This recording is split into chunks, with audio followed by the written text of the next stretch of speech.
This is the biggest year yet for games, and it's continued to grow. The momentum that we as the industry have experienced over the last couple of years, post-pandemic, post-lockdown, that consumer behavior has completely changed, and how people are engaging with games, what type of content they want to absorb. And it's anywhere, everywhere, any platform. If you thought 2025 had too many game releases, well, expect more coming 2026. The latest tech will allow for faster game development, and could we see lower prices? Plus, mobile games is the name of the game. Everybody wants the mobile game. They want to play where they want to be, and it could be a park, it could be a subway, it could be a school bus, it could be in the break room at the office. And you need 30 minutes. Well, you're not going to go plug in your PC game. You're not going to go do that. You're going to pull up your phone. And a little gamer gift guide for your loved ones from an industry insider. Welcome back to another episode of Gamer Galaxy powered by Xsolla. This is your launchpad for everything gamers care about, including your news, interviews, and insider stories of people shaping the industry.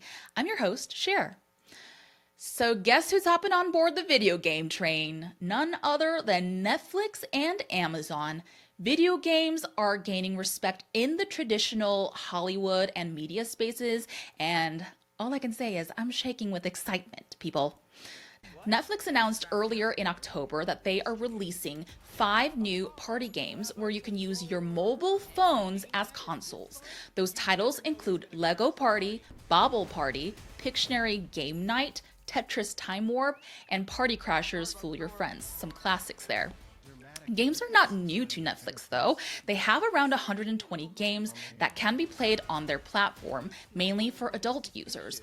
But they recently announced several plans to expand even more, making films and shows out of more video game stories. Plus, most recently, the announcement of the release of the WWE 2K25, described as a console-quality wrestling simulation game, among other several projects gamers can get super excited about.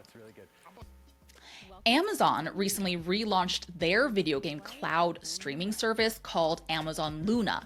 It's their version of the Xbox Game Pass. They sell their own wireless controller and have a 4K TV option to upgrade your gameplay.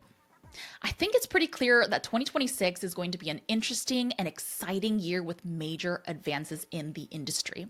I got to speak with our friends at Xsolla about what they've been seeing behind the scenes and what to expect in the future 2026. Really quick note before our conversation, let us know what your thoughts are on the future of the video games industry 2026 in the comments section. Make sure to like this video or podcast.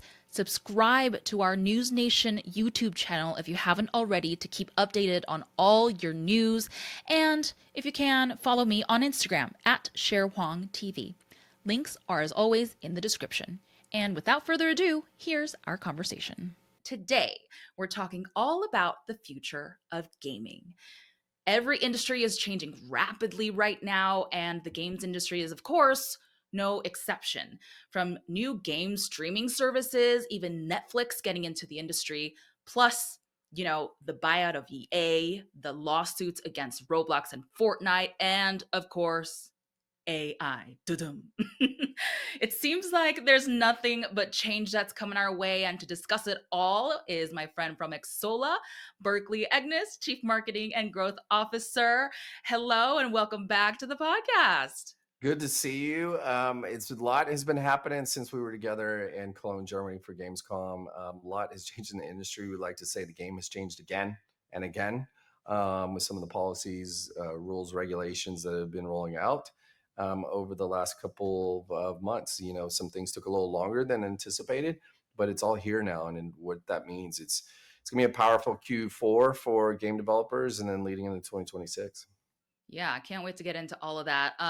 Of course, we're also looking ahead to the holiday season. And just for our viewers and listeners out there, you'll want to stick around to the end because Berkeley, you actually have the best holiday gift guide for our gamers. So actually, let's get a little preview on what you'll be talking about. For sure. Looking at the holidays, I think the Switch 2 is going to be continued to just roll and to be the device that everybody's going to go after and want. It's on my My little one's wish list already. We have the Switch at home, but she wants the two to get upgraded. You're going to see games like Hyrule Warriors, Age of Imprisonment is highly ranking and it keeps moving up. Games like that are going to be positive traction going into the holidays for the Switch, and then the shooters are going to dominate. You're gonna Oh see yeah. you got Black Ops 7 coming on. We got Battlefield 6. Those two are going to go head to head for shooter of the year, Yeah, and there's this been a is the lot of time when releases. Yeah. that's going to be a fun one to watch and see what goes on and how the players and the community responds and shares. And you're seeing more and more content getting available for those. Yeah, I can't wait to get into that. Okay, let's get into the future of gaming. Yeah. Obviously, we've come a long way since our, arcade games. Mhm. But you know, you guys at Xsolla, you guys are basically like the PayPal of the games industry, and you guys get like a firsthand look of what's happening behind the scenes. Sure. And so I'm curious to get a kind of overall industry look. We'll get Mhm. into all the AI and the regulation and all of that in just a bit, but just give us an idea of like what the reality of the games industry is like right now, and yeah, what the future could hold. We're big believers here in the future, obviously, of the video game industry and what's to come. We're seeing this as the biggest year yet for games, and it's continued to grow. The momentum that we've experienced in seeing, and I'm talking about we as the industry have experienced over the last couple of years, post pandemic, post lockdown, that consumer behavior has completely changed and how people are engaging with games, what type of content they want to absorb. And it's anywhere, everywhere, any platform that you're seeing right now. Obviously the Switch has made a positive impact, mobile, tablet, PC, web-based games, cloud-based games, all making an impact. And we're seeing that and we're seeing the progression and the numbers continue to grow and grow and grow. We're seeing more games being launched in 2025. We're seeing more monetization being happening and more opportunities. We talked a little bit and we touched on it briefly, and we'll talk more about it. But the regulations are going to open that up, and it's an opportunity not only for developers but the consumers and the fans and the players to get unique offers and things that they weren't eligible for before in platform, to be able to do that offline or out of the platform, but online transactions, and to be able to do that and have new skins, new bundle packs, new incentives. Holidays are coming. It's all about promotions and incentives that are available for players to take advantage of. And it's going to be a lot of fun to see what's going on and where we end come December 31st for the end of the year, and paving way for another explosive year in 2026. Yeah, actually, kind of like you said, the pandemic kind of rushed Mhm. everything kind of forward Sure. to the digital space. I mean, why is there so much emphasis on the games industry right now? Why are people into the games? Like, why is Netflix, for instance, getting into the games industry, and why is there so much attention on games? And it's one of our core beliefs in our own mission statement is longevity. Simply put, these brands, these people like Netflix, you see the studios getting more and more involved. They want their brand, their IP to have longevity go into it. And the best way to do that and keep it top of mind is through a game. And you're seeing a lot of that proliferation happen on the mobile side of things, because your most intimate relationship is with your mobile phone that you have, and then be Unfortunately. able to play. Yeah, exactly. Fortunately, but it's a fact, and like what's going on, and be able to play the games on your mobile device and have that IP in front of them, and to do, it's no longer just PC games or console games. You're seeing it transcend cross-platform into mobile games. You're going to see more of that as we get going on, because as the movie properties, let's use those as an example. The days of, hey, go to the movie theater and then 6 months later you can rent it, or you can stream it. The streaming platforms, the Netflix of the world, have compressed that timeline so fast. And so the movies are in the theater, you can see it a month, 6 weeks later, sometimes even faster, and be able to stream it ongoing. And then you watch it once, maybe twice, and then you're done. The IP holders want more longevity. They're producing more games. They're partnering with studios and developers and publishers to bring their IP into and keep that continuation before the next sequel comes out. And then you're seeing iterations and iterations and iterations that happen from these games as they go forward using the same IP. One of the concerns I get from gamers as I speak to Mhm. more and more gamers is the pricing of everything, how everything's going to a streaming service, like I said before. Sure. What are they gonna do? I mean, as a gamer, it's like, I just bought the PlayStation 5 a couple years ago, Mhm. or maybe even this Sure. year, and then all of a sudden things are changing so rapidly. I Mhm. just bought, I don't know, let's say Zelda or something Right. on this platform, but now it's gonna all be on the stream. Do I have to buy it again? All these things. Right. Like, what's going on there? It's more than it's not that you have to keep upgrading, it gives you options. And so that you can play on different platforms when and where you wanna play, and as we like to say, pay how you want to, from a game monetization perspective to do that. The premium games, yeah, some of them are increasing in pricing based on, the experience and the IP that's included in there. But we're also seeing is a huge amount of microtransaction opportunities, digital items being able to be sold and distributed through the game, and you're seeing that cost go into it. Yes, they're spending more share of wallet because there's more digital items that are going into it if it's a free to play or game as well, as a comparison versus a premium game, putting that together. So it's all about giving options. Do you need to necessarily buy the same one? It depends on the game and how they design it and put it together. Some of them, yeah, you kind of do. Others, then it's like they figured it out and they're going true cross-platform with some of our solutions and our opportunities to be able to do that. And then that you don't have to necessarily do that. So the dream is go play the game, pause it on your PC, and then go pick up your mobile phone as you're in the Uber, jump into the airport and pick up where you left off. First, the business Mhm. side of gaming. Mhm. Obviously, a lot of things are shifting. I mean, like I said earlier about the EA buyouts, there's a lot Sure. of shifts happening behind the scenes with like mergers and etc. And also, I know several companies like Krafton, for instance, say they're going to be an AI first company, and they're already shifting staffing, for instance. Like, obviously, AI is the big thing Sure. here. Um, Tell me about how AI is kind of changing things, or have they? I know they've used AI for a little Mhm. while now, but I know things are drastically shifting now. Right. What's that looking like with the AI adding into the games industry? So it's a couple different ways in how you look at it and what's going on, but really we believe that AI is an enhancement. It's going to enhance more creativity and help you distribute games faster, do more QA testing, do more design for backgrounds and scenes and different things in gameplay so that you can push it faster and go out there and you talk about, to your point, game developers around the world are talking about their adoption of AI tools and like what's going on. That's what they're looking at. It's We don't view it as a job replacement at all.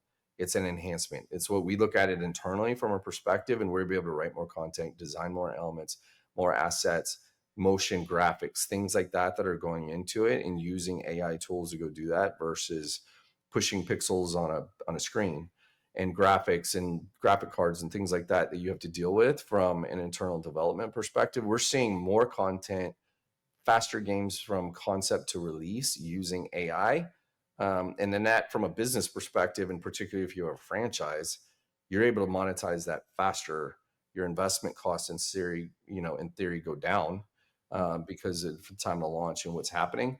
So that's what we're seeing more and more of. And people, the headlines were it's a replacement. We don't believe that at all.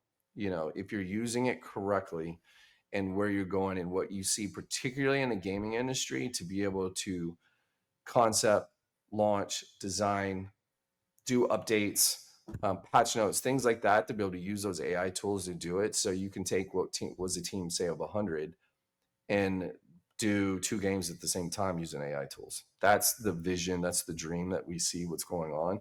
The more conversations we have with our partners, you're starting to see that.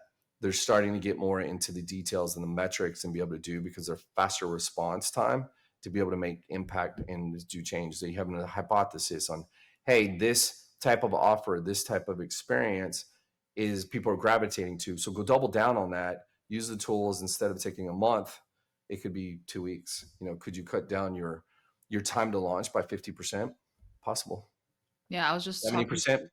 That's the yeah. dream. I was just talking to one of the directors at Krafton who Sure. created Inzoi, and he was saying the exact thing. He's been in the industry for a long time, but then Mhm. they're asking you to create something in record time, and they're Right. just finding out that they are actually able to do that. So it's wild to see. I know from a lot of different perspectives. I know that we've talked about this previously, where the it's developers are because developers are able to create games more rapidly. It's Sure. also democratizing the Yes. development of games. How do you see that? Because I think we previously talked a little bit about how like the average person, or like the kid in the back of the the neighborhood over there, is gonna create the next coolest game. Like, Right. tell me more about that. Yeah. Could it level the playing field? That's what you're gonna start to see. Yeah. Everybody has the opportunity from we call them garage games, so 4 people in a garage, tons of businesses have come out of garages. You've read it in all the stories, right? And the stock market and things like that, that we're all used to, and these huge mega corporations going on to it.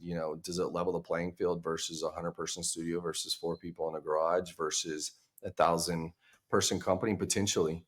And that what you're seeing in these larger publishers are looking for those garage games. They're looking for the 10, 25 person studios that are putting things out and being able to maximize that experience. That you're starting to see more of that, more conversations that we have with folks. And that's what they're hunting for. These, game scouts, from the different publishers are looking for games and looking for opportunity like this. And these tools are helping those smaller, just in terms of quantity of people, can help level the playing field a bit. And it used to be this dynamic, huge gap, and that's kind of gotten a little closer down. It's not exactly equal, but in some cases, of what's going on, but it gives everybody an equal opportunity. I want to talk a little bit about mobile gaming. I know things are shifting towards the mobile gaming as well. I know this kind of goes also through into like the regulations and stuff, Mhm. but the last time I talked to you, you were like all about the mobile gaming. Right. Mobile gaming. Why? It's the opportunities there. And what is happening, the regulations have finally clicked in. We were anticipating it happening at Gamescom, but it took a little bit longer with Google to follow suit in what's going on, what Apple did in April 30th, to be able to allow direct link outs from those experiences. So that gives the mobile game developer more control from the direct to consumer experience. They're able to control that experience, do promotions, do different offers targeted to their users based on user behavior, more so than what you were locked into the platforms. Continue to launch on the platforms as always, but there's these opportunities now that are available to market those games. That's a literal game changer, because you now have this opportunity to have multiple revenue streams. You can still do revenue streams through the app stores, but then also control that experience and go through a web shop experience and have direct links and buy buttons now that are possible with Apple and Google, to make that more seamless, less friction based experience. So the technology, the laws, the policies, the regulations has been figured out. Now these developers are like, well, let's go, let's push in, let's make this a possibility. So they're putting more games out there. You're seeing some studios, launch a game every 12 days. Some Oh of my those are, gosh. decreasing from that perspective. And then the go to market is even less, because there's simplified casual games, things like that as well. Now the others that are, you know, shooter games, high graphics, and those take a minute to like and put together and go do that. But you're seeing more and more of that experience and what's going on, and knowing that the generations that are coming up with Z and Alpha coming into it they're mobile first. They're almost mobile only is the experience. And so that's where the future of games is going to start driving to. And we really, really believe in that. And the investments we've made in collaboration and the innovations that have been a lot of partner driven, how you're seeing that impact, you're seeing the numbers and the scale start going up and up. And you look at different charts and it was like console, PC, mobile. The one that's growing is mobile consistently over the last, say, 18 months. what's going on. You're starting to see that more and more as some of these bigger console games have taken delays to get the game right and get it put together, which we're super excited about those coming out. But in the meantime, everybody wants the mobile game. They want to play where they want to be, and it could be a park, it could be a subway, it could be school bus, it could be in the break room at the office.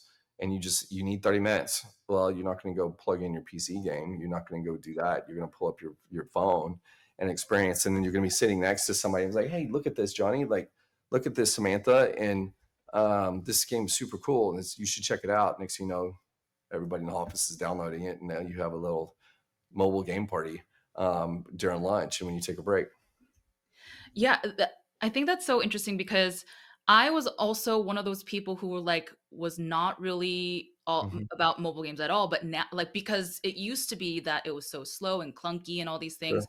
but now it's the last time I played a few at Gamescom and they were so comparable to the real Yeah, thing, the console stuff and the PC stuff. for sure. Um, I The mean, tech, the tech from Apple and Google and Samsung and those guys alike of what's going on to put that power, that processor that 10 years ago we probably didn't even dream about, or it was only a dream. And what you're able to do now is incredible. And the experience, it's like motion picture graphics level experiences on the mobile device. And you want to do more of that. You can't get on an airplane right now or sit in an airport without seeing people playing games on the mobile device. That's that's where true. it's at. That's true.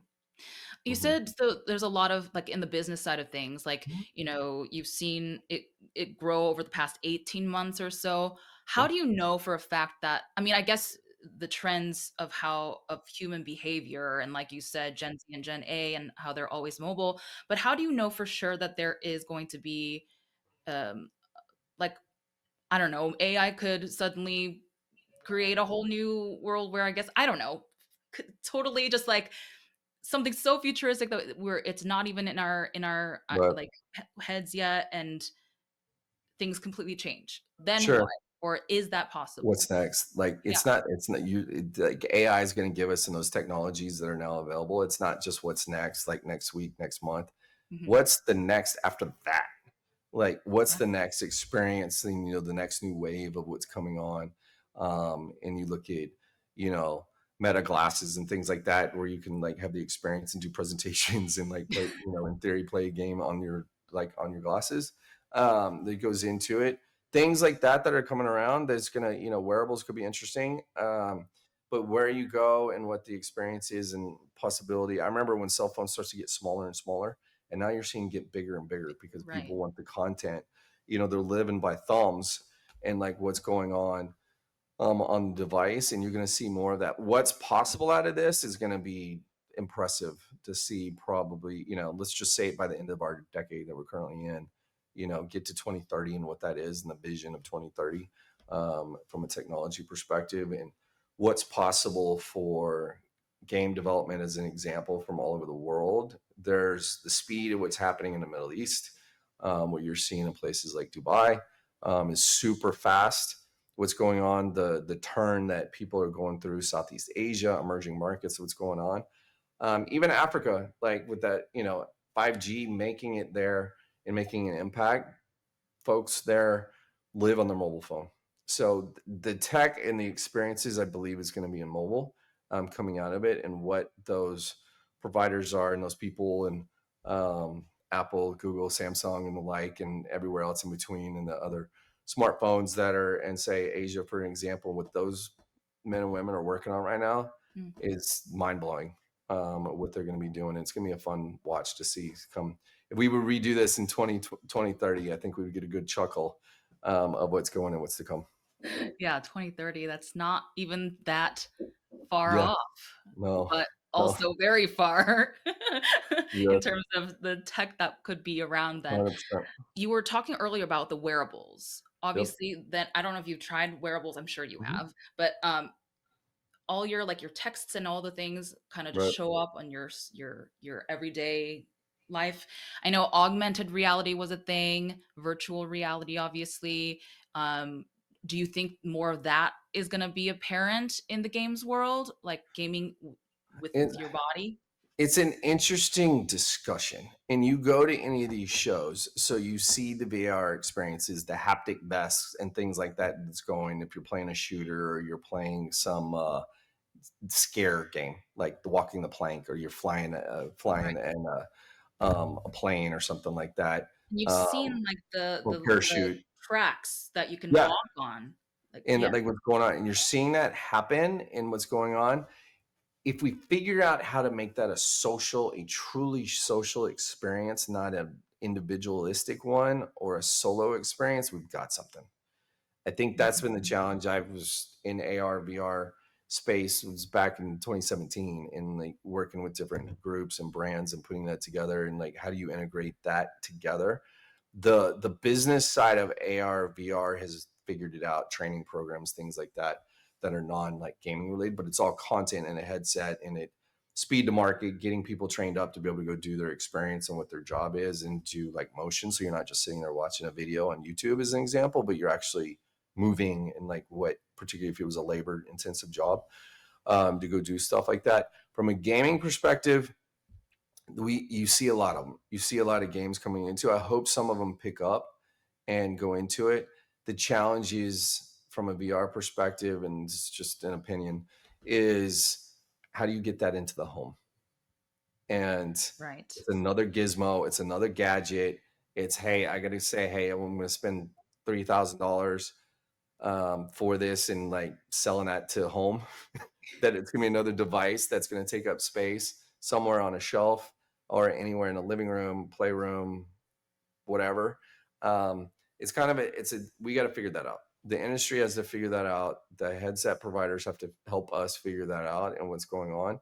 Once we do, and you make it, that's the other thing, make it a social experience. Then we have it. It's like the games used to be. A lot of the games used to be. You versus the computer, or you versus a small group. Now it's lobbies, and like you want to connect with people, and hey, I want to get my bros. You hear about it all the time for kids at school.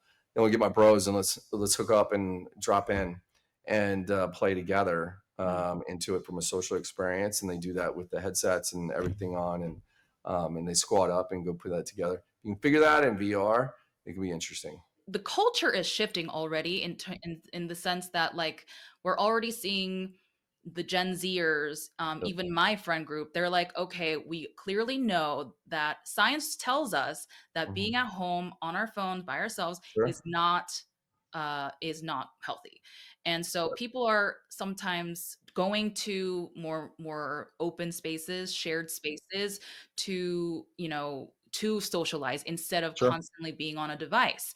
And Right. maybe, augmented thing these devices, these augmented realities Mhm. could be a social place that Right. kind of like an arcade room. What Mhm. used to be a while ago could be something like that. Do you think that could be a possibility?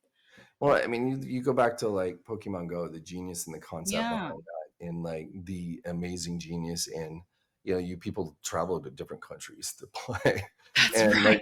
it's crazy that goes on. But that idea, and if there's other games that could come around and do that experience and put that together and have some reward based incentives or to put that together and make it social, so you can do it with your friends, you can do it with your family. Um, Auntie, uncles, like everybody's getting into it and like what's going on, there is that opportunity. That's where, to your point, you're seeing people in a park just get out, go get some fresh air, but they're still playing a game. They're Yeah, still enjoying content, or sometimes it's better to do that than doom scroll and just through IG or Facebook or Snapchat or something like that, and just be able to do that and have some enjoyment. There's some peace in that, and be able to just like take a step away sometimes in doing it. But you'll still do what those worlds collide, which you're looking at, what you're passionate in, like what you enjoy and content that you like to absorb, but then do that outside park bench by at the beach, lakeside or something like that, or just while you're in the pickup line at school. you know yeah, to be able to do that. And then everybody's texting each other, group chats like WhatsApp group chats and things like that to go into it, and they're sharing it starts to make it social and experience. And what's going on to play in moderation and do it. That's why you see countries like China are making those policies and implementing that, and limiting the number of hours per day, that people can play, particularly youth. What we grew up on, not to date myself, but we played outside.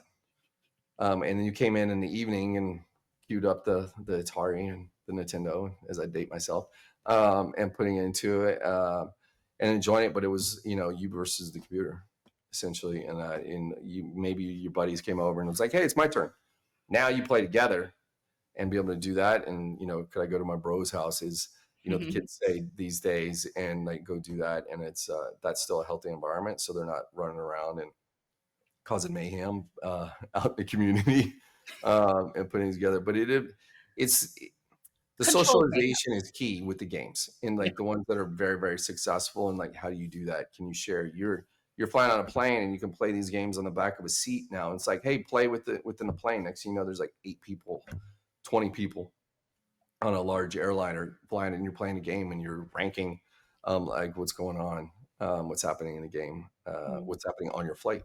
You spoke briefly about the China getting their regulations, so I can't wait to get into the regulation aspect of Sure. this. That's a whole can of worms. Woo!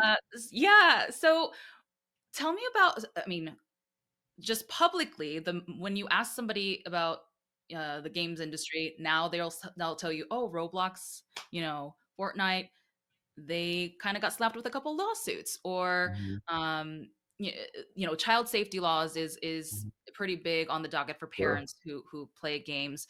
Yep. um, let's start there. Let's start with cybersecurity, and then we can venture into all Yeah. the digital assets and things like that. But Sure. cybersecurity. Yeah, it's always a topic of conversation. We have that because we operate as a merchant of record. It's more or less the Shopify of video games from ourselves perspective is how do it's two-factor identification. You think of things that are simple like that, but flags that go into it. If you're, from purchase history and you see somebody making purchases that are like $5, $10 a week, and next thing you know, there's $4,000, something's off of what's going on, particularly if it's not a promotion time period. We see that when there's promotions, like that makes sense. And it was verified and it goes through parental controls, particularly if it's a game that might skew a little younger or on a platform that skews a little younger. And making sure that those parental controls and what we have implemented using some AI tools to measure and like see what's going on and really fine tune that. And it's obviously a continued evolution. But to get that, like you buy a flight now or you buy some, over $100 transaction, a lot of times you get the message, the SMS on your phone. It was like, did you make this purchase? And then it clocks in at like 10 minutes, in the checkout online experience for you to enter your code and like what's going on, you verify that. You're seeing a lot of games implement that. And it's super important. We help them to make that possible and make that seamless and less steps, eliminate friction. But the same thing you're hearing kids is like, hey mom, can I get screen time? And what's going on? It's like, hey, can I get this purchase? Can I make this purchase in this game? Hopefully the kiddos have talked to mom and dad and what's going on. We always talk about parents, be careful what credit cards you attach, what payment methods you attach to your child's player account. Whoops, there goes $10,000. Many times. And I'm like, did you buy the whole catalog? And they're like, yep. Oh my god. And I'm like, wow. So gift cards, that's one of the products that we launched with Xsolla Gold is to be able to provide that as a gift card scenario. Give that as an incentive to your kiddos. And then you earn loyalty points based on those transactions that you have and you put into your wallet and use from a later date. But to be able to use that as an incentive, here's a gift card. Obviously it's capped. Can you recharge them? Sure. And have that, but you're under control with that as a parent and putting that together. Or if you happen to have it all connected in there together and you start downloading things, but get an alert, get it set up to where there's an alert message that goes on, a two-factor identification. It might be the kiddo might have a phone or they on their PC at home, and then the purchase, they go like, click purchase because they watched you load your credit card before or you saved it in the profile, but that message still goes to mom or dad's cell phone, and it gives a message as you authorize this transaction. It's quick, one click, bang, and then your kiddo is off running. It's super important to pay attention to. Obviously, there's a lot of rules and policies in different geos around the world to what you can and cannot do in that scenario. But it's very important to look at that. And we have live ops teams we talk about around the world. That's what they look at. Those are some of those things they learn from best practices and customer support to be able to do that. And when things happen a little, you're like, instead of like, oh goody, we had somebody spend $4,000. It's like, all right, let's double check. Let's click on it, because the most transactions are normally, max has been 25 for 2 years. I'm glad that security is being taken seriously, and I'm curious to see how it'll evolve eventually, because again, tech. But digital assets wise, I know we've talked about Google Play, and Right. Apple App Store. Tell me the brief. What's happening Right. with So digital assets? on the mobile side, and these rules and policies change, it opens up to have options. Options to distribute, communicate your offers of what's going on. You can make the purchase on the mobile device. Still use Apple Pay as an example. If you're on iOS or Google Pay on Android, be able to make that purchase business as usual. But you look at it, and this player keeps making purchases and purchases. They go up their ranking profile, or they're in the game experience, and like what's happening. And they're like, hey, we're running out of gems. You can send them an offer, a pop up essentially that comes on as a top up offer. 1-click purchase, pay with Apple Pay, Google Pay, excuse me, and make that in 1 click, less friction, and put that together. That's what's now possible based on the rulings that came out of the United States from April, and then obviously October here with Google, to make that as a possibility. That wasn't possible pre-April, and it was in topics of conversation. We can thank Epic for leading that charge. Somebody had to do it.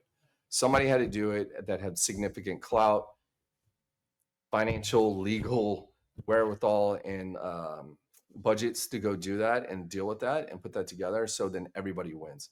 That's one of the things that I think is beautiful that we're seeing from the mobile games is, you look on your phone, you probably have 10 games. I'm guessing. I have a whole screen of it's just games that I'll play with my daughter. And you're not buying one, you're buying multiples. You're downloading multiples. So to see that in these games, all boats rise together with the mobile games. But that's possible because of these rules and regulations. Things that are happening out to make it possible with digital markets acting. In Europe, you're seeing things. In Korea, Japan, we're forecasting those markets are going to start evolving. You're going to start seeing the opening up of the walled garden. Brazil, another market, tons of mobile games that are coming out of there as well. We're hoping to see that as we go forward. That's what's happening. So somebody has to start that process. The United States has chosen that based on our court systems. You're going to start to see it going around the world, and it's going to go from the West and come around to the East. Technology a lot of times I feel like starts on the East and comes around that way, but policies this time as we're going into it. And there's a lot of developers as we travel around the world are talking about, we've been waiting for that. And Does I was like, that discrepancy, the tech yeah. going from east to west and policy going from west to east, does that create any I'm sure there are gaps. Mhm. Does that cause problems? Why is it like that? It's it's an interesting thing. Some of it could be cultural. Some of it could be, you're not a big powerhouse brand Mm, or company, and you don't want to quote get kicked off the app stores. I've heard that 100 times. mm. But I also pull up the terms of service and these contracts that they have, and I'm like, look right here, this is what it says and what's possible. And like, okay, then show me how it does. Well, I can show you 700 games that have done it around the world. And now seeing the scale of what's going on, you're going to see the thousands of games roll in and want to do this and take advantage of these opportunities.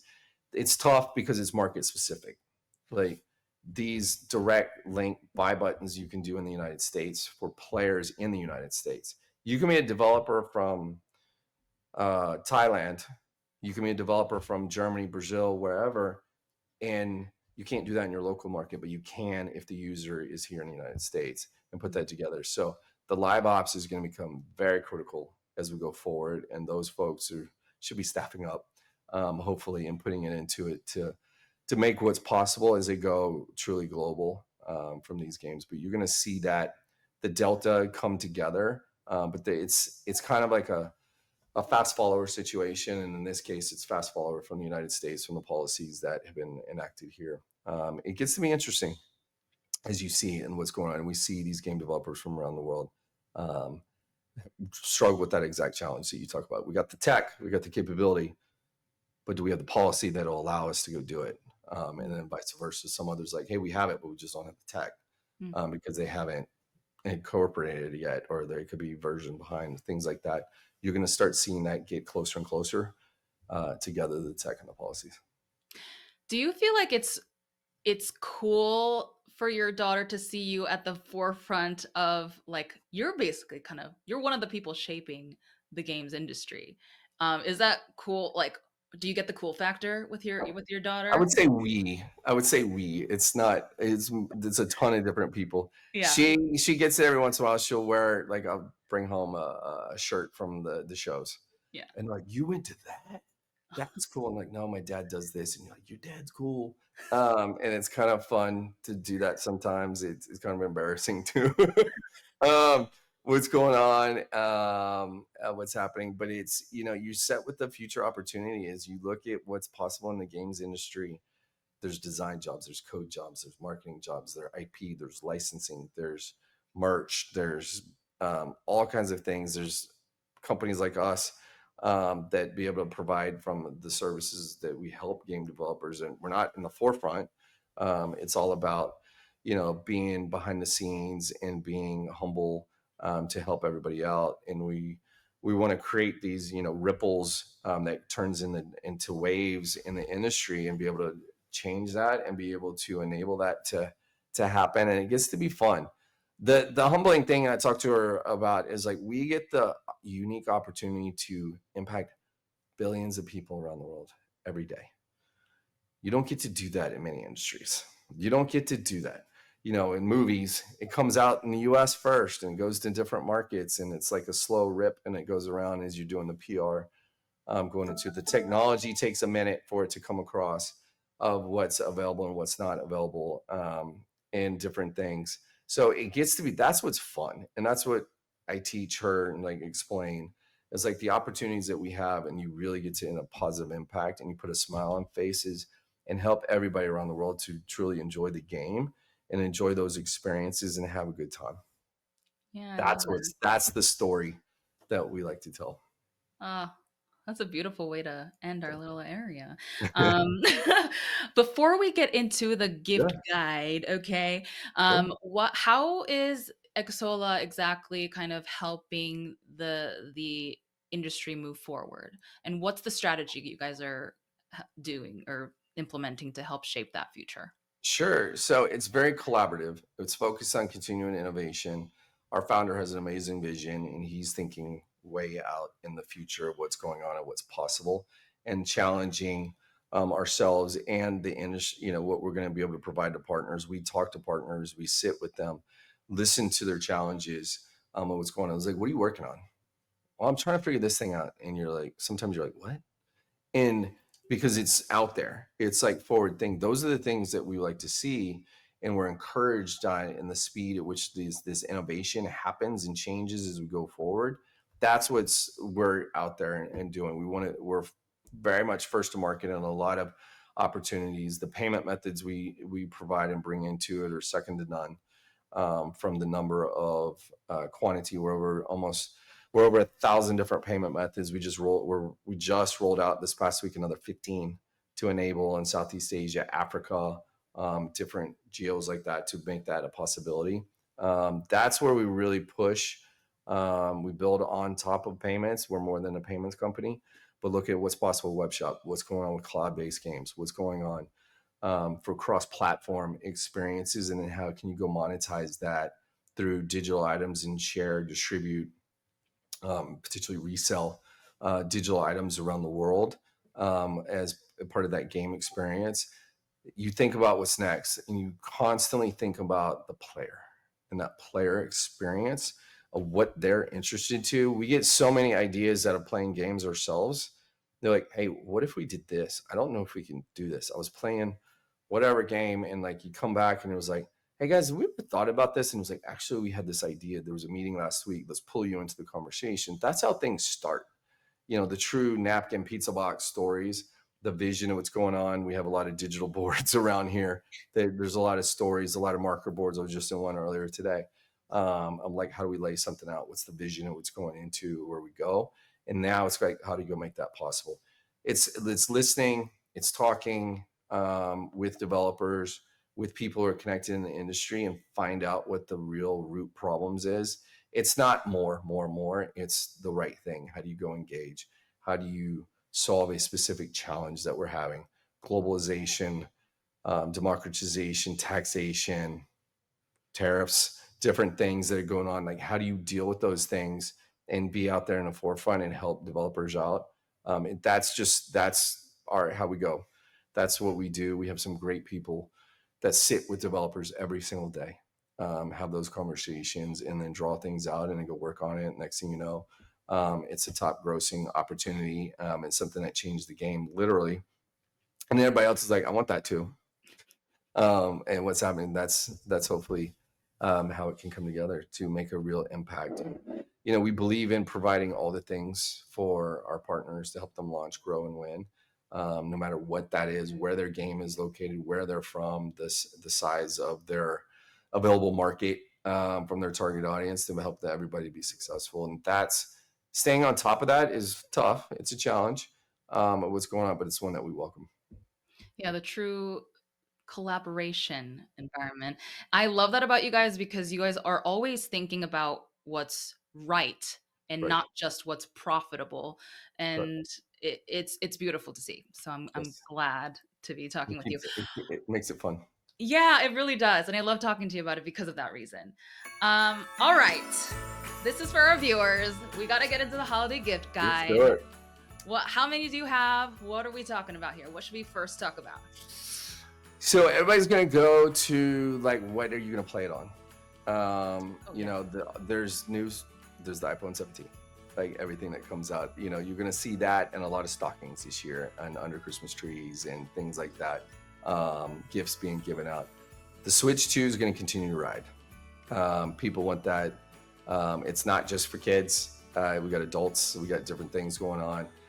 We were at different shows and seeing the Nintendo booth set up there, and it was like, grown adults running in there and like scavenging it like it's Black Friday. I mean, just like, give me that, let's go. And like, that's mine.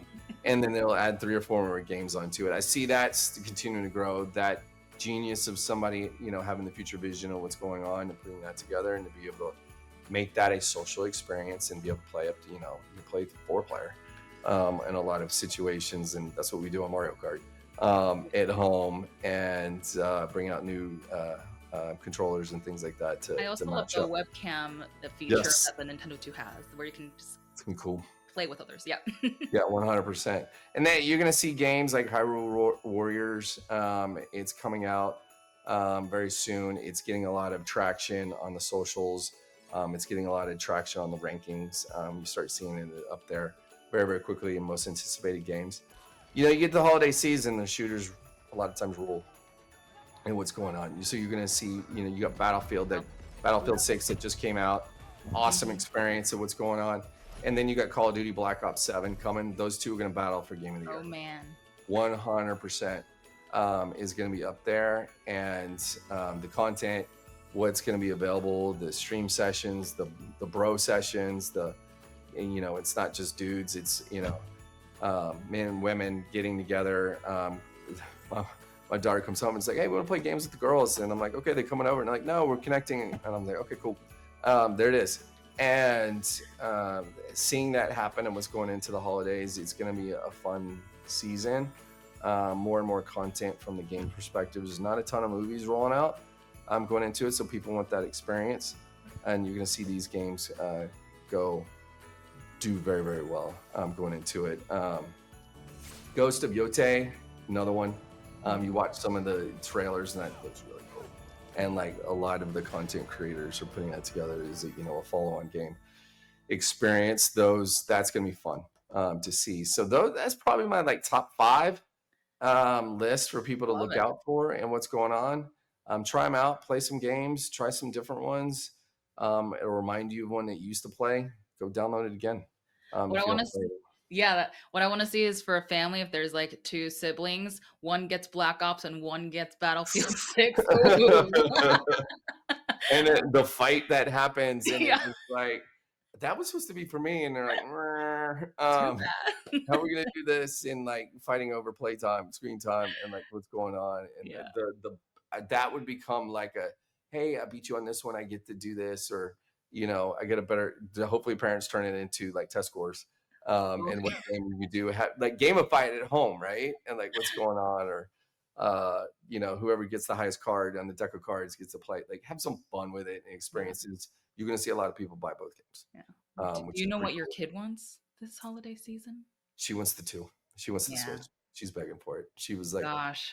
"This is cool. I saw this thing on the commercial." I'm like, "Where'd you see that?" And she was like, "Oh, we were looking at it at school.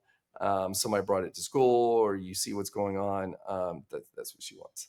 We have the Oh, Switch at home. We have the one at home. But cha-ching. Lots of she money. wants, yeah, there it is. So that's the thing. You talked about, the PlayStation 5 and like you're upgrading each time and the graphics and the different capabilities and connectivity that comes with it.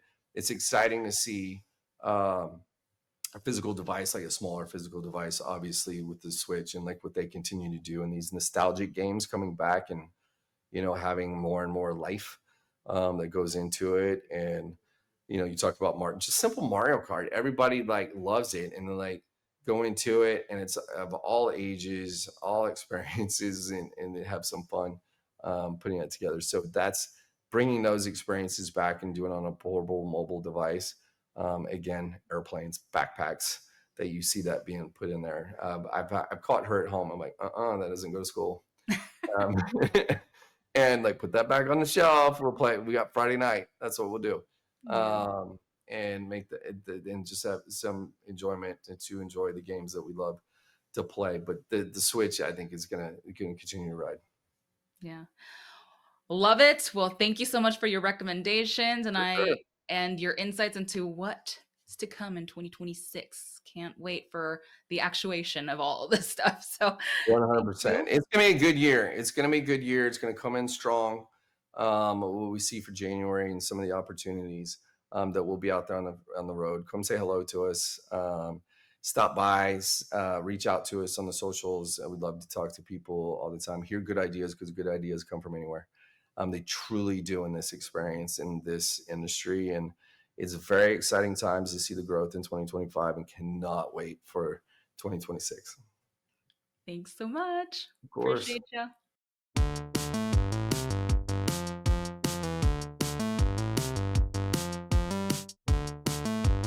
Presented by Xsolla, all the things powering the business of games. To learn more, go to xsolla.pro/gamer-galaxy. Thank you for watching. Subscribe below and download our NewsNation app right now on your phone, and you will get fact-based, unbiased news for all Americans.